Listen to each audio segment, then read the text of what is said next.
At the heart of your hearing, inside the fluid-filled labyrinth of your inner ear, are cells that don't divide, don't heal, and are more delicate than a spider's thread. These are your hair cells. On top of each cell is a tiny bundle of bristles called stereocilia, arranged like a microscopic pipe organ. But the true magic lies in what connects them.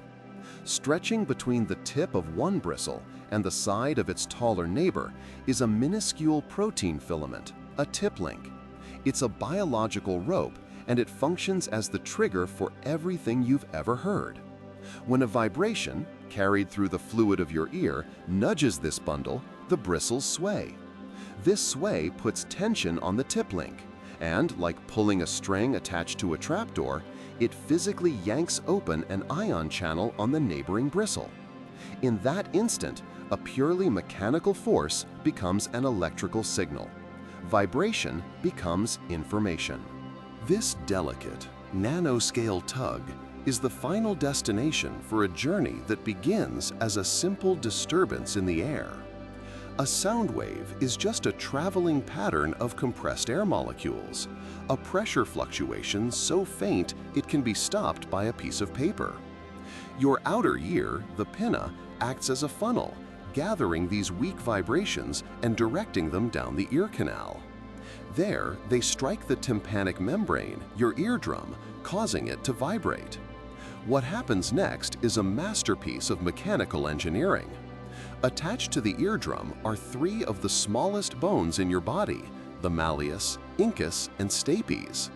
They act as a lever system, an impedance matcher.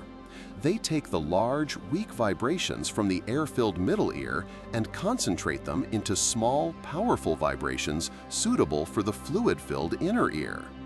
The final bone, the stapes, presses against a small membrane called the oval window, acting like a piston, pushing this amplified force into the dense fluid of the cochlea, creating a wave inside your skull. So how does this fluid wave allow you to distinguish between a deep bass rumble and a high-pitched whine? The wave doesn't just slosh around randomly. It travels down a very special structure, the basilar membrane. Imagine the snail shell shape of the cochlea unrolled, forming a long, tapered corridor. The basilar membrane is the carpet running down its length, and its properties change from one end to the other. Near the entrance, at the base, it is narrow, thin, and stiff. At the far end, the apex, it's wide, thick, and floppy. A high-frequency sound, like a flute, has a lot of energy that dissipates quickly. Its wave peaks near the stiff base of the membrane, exciting the hair cells there. A low-frequency sound, like a tuba, travels much farther, building to a peak near the floppy apex. This is called tonotopic mapping. Every perceivable pitch has its own specific address along this membrane. The location of the vibration tells your brain the frequency of the sound. This elegant system of frequency mapping works, but it's too simple. On its own, it's too crude to explain the astonishing sensitivity and sharpness of your hearing. You can distinguish between two nearly identical piano keys because your cochlea isn't just a passive microphone, it's an active amplifier. The vast majority of your hair cells, the outer hair cells, have a secret. They aren't just sensors, they're motors.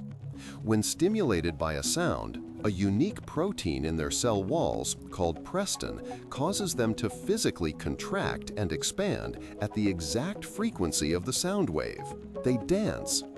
This microscopic dance physically pushes on the basilar membrane, adding energy to the traveling wave at its peak. It's like pushing a child on a swing at precisely the right moment to make them go higher.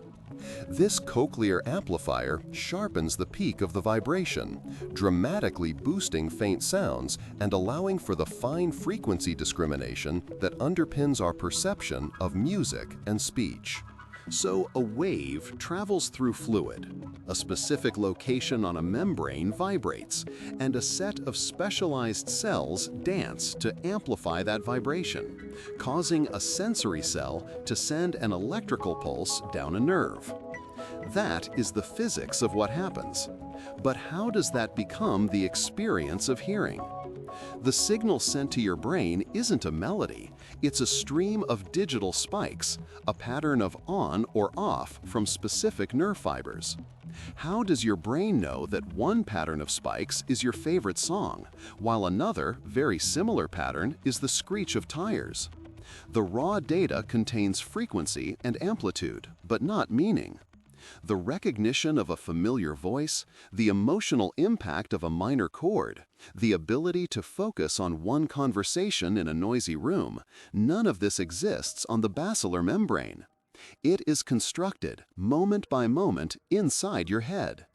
The journey from a simple vibration in the air to a profound thought begins in the elegant mechanics of the cochlea, but it ends somewhere in the mystery of consciousness itself. Monotony has grown fast. Nearly 2,700 people have watched in the last few weeks, yet less than 0.03% are subscribed. It would mean a lot if you joined by hitting subscribe. And again, thanks for watching.